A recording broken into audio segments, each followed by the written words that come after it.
Okay, ladies and gents, welcome to this lesson on compression.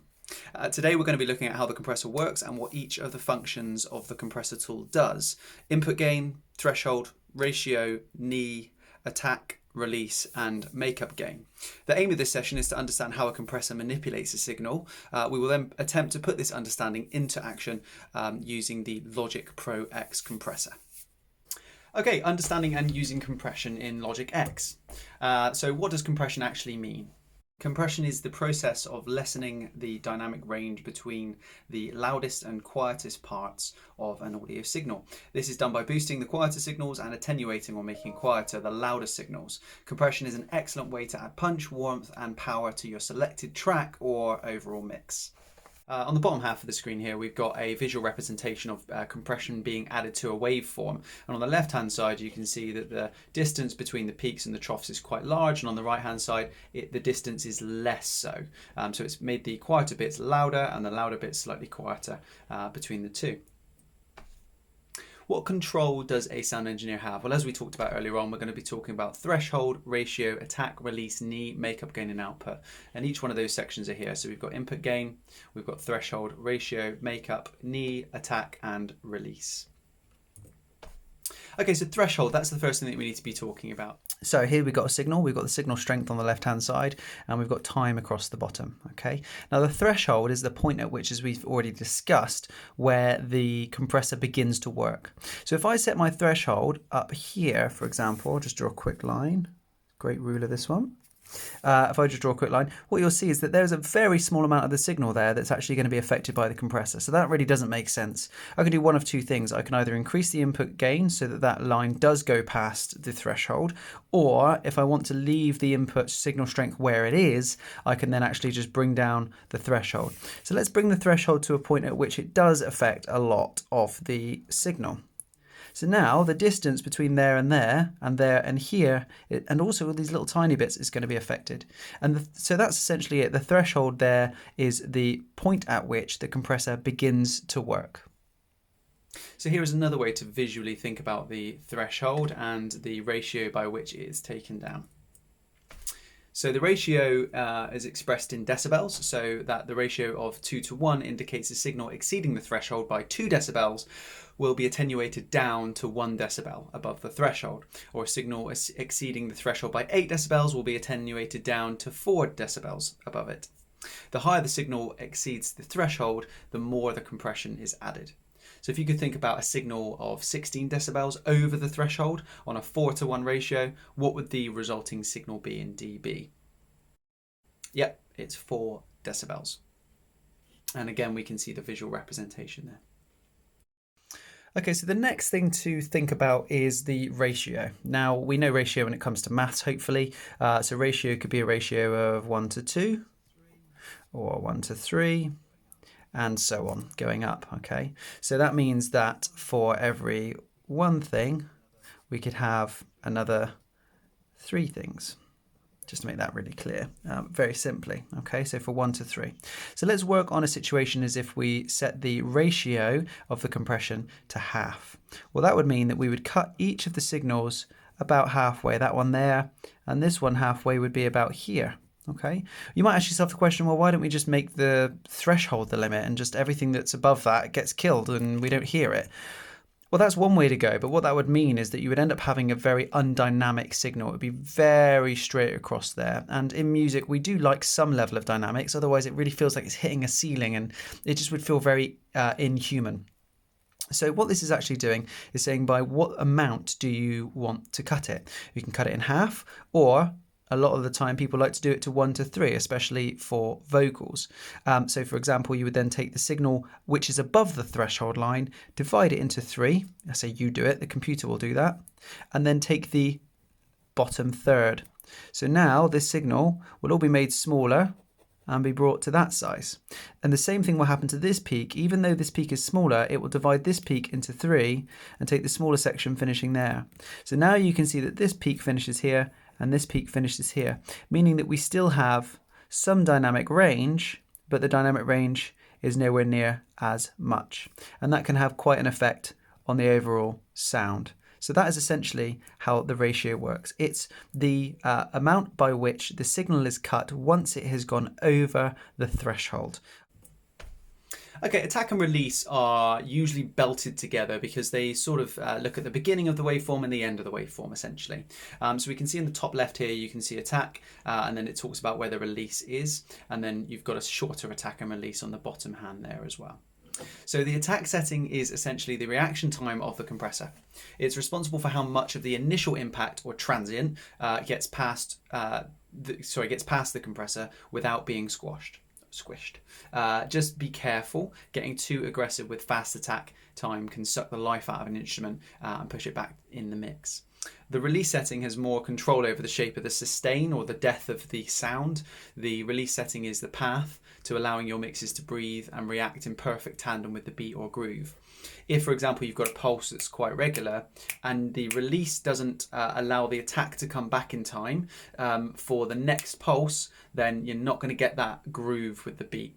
It's really important for those people that are doing sort of house music. Knee. So hard knee reduces the gain abruptly when the signal exceeds the threshold. Hard knee is a default setting on most compressors and is really good for harder sounds like drums. So again, good for house music and drum and bass. Soft knee, however, sort of smooths off the line or introduces a reduction gradually into the gain as the signal level increases and approaches the threshold. So soft knee is really the preference for a lot of producers and mix engineers as it gives you a more transparent sound. It also works really, really well for vocals and strings and pads, so those sort of softer sounds. Makeup gain. It's not too complicated. It's really nothing more than a gain stage in a device where you can amplify the level. So what makes it, makeup gain is the context, as it is usually employed in devices where some other process occurs that reduces the level. The most obvious and common example is compressors. So what does that actually mean? Essentially, what we're trying to find out is we're not trying to listen to what the compressor does in terms of volume, because we might need to turn the volume of the compressor up in order to make the compressor react to get it past the threshold. But what, as producers, we want to understand is the timbre of the instrument, is the texture and sound of the instrument and how that's changed because of the compressor. So we're listening to things like whether or not it's got more presence or warmth. And if we're just listening to the amount of gain that's been added to it, then we're not really getting a good picture of that. We're not getting a good reference of what's happening there. So the makeup gain, what it allows you to do is to react to that volume change, so that what we're actually listening to isn't the change in volume, but the change in the way and the shape of the sound and the warmth of the sound. So it gives us a more relative understanding of what the compressor is doing to change the sort of feel of the sound. So what we're going to do is we're going to have a go using the compressor tool now. Okay, so this is a compressor tool in Logic. We're using it on a bass guitar at the moment. And what you can see here is that on the meter graph on this section here, we've got no reaction to it whatsoever at this stage. So even though the threshold's there, at no point is the bass guitar actually being activated, the compression actually being activated. So what we should do now is we'll increase the input gain to see whether or not that makes a difference. Well, we've got a tiny amount, but it's not great, and we've had to increase the input gain quite a lot to get there. So let's bring the input gain down. What's the next thing that we can do in order to make the compression tool work? Well, it goes back to the very beginning of the session, which is threshold. Let's bring the threshold down. Okay, now we're at 0, but now we've already got reaction. We could bring the threshold down to quite an extreme amount, and now we've got a massive amount of compression. Now that's obviously going to be too much, but we'll leave it there for now-ish so that we can really see and feel what's happening. The next thing that we want to think about is attack and release. So what we can look at is the way the needle is jumping up and falling back, and that is the attack as it jumps up, and the falling back is the release.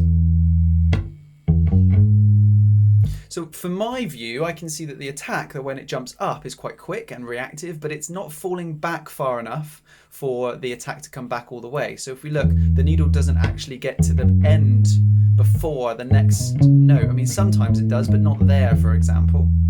So we want, probably, especially when it comes to bass and drums, for the release to happen at a faster pace, which will allow the needle to return to 0, so that when the attack begins, it can really make a difference to what's happening.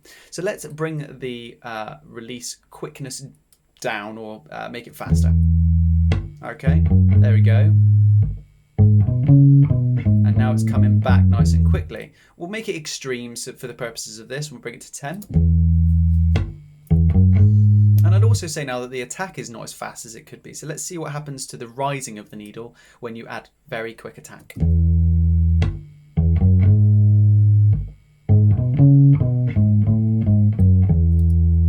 Okay, and it's really starting to make an effect to the sound now. Let's bring the makeup gain down. Not that we need to because we haven't added any gain, but we'll try that now. So if we go 2 dB up and we've gone 5.5 dB back, so let's bring it to 3.5 there, and let's hear what the sound's like there.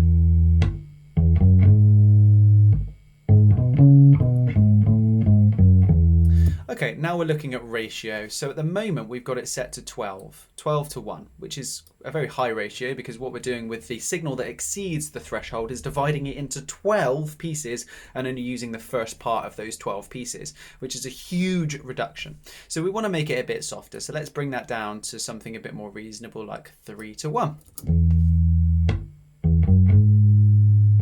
And we'll bring the input gain up a wee bit.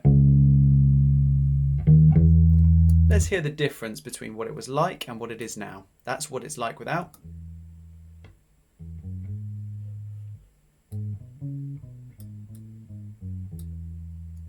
Okay, and then we can bring in the input for this one.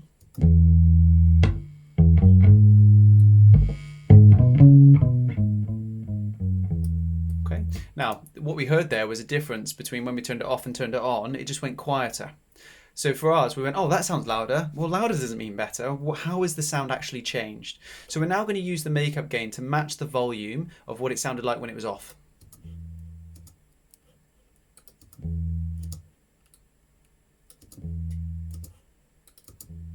Good. So now we can turn up the volume of our speakers to give us a more relative understanding of what's going on, but just be a bit careful. Okay, so now we're back up. That's how it sounds without. And that's with. Okay, and we've used a huge amount of dB release to get there. Okay, now I think that that's probably a bit too much, honestly. So we're going to bring the volume back down to where we were before. Okay, and we're going to bring the threshold up a wee bit, and the ratio can go up a wee bit as well. And the attack, we can be a little bit less aggressive with the attack. And we can bring it less aggressive with the makeup gain. Now, because this is a bass guitar, and I always find them to be a rhythmic instrument, we are going to have quite a hard knee on this one.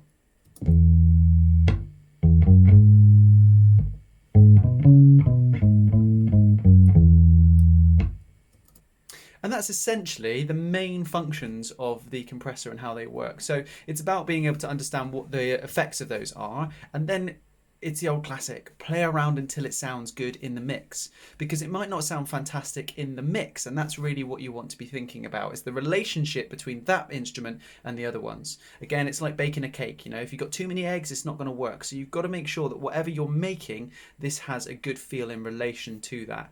So just trust your ears is the main thing. Once you understand the functions and what each of those buttons do, then you can make those, you know, those educated changes and allow it to make a change to the sound. So that is the different functions of a compressor. Hopefully with a better understanding of what those different buttons are doing, you can now make much better, more informed decisions as a producer.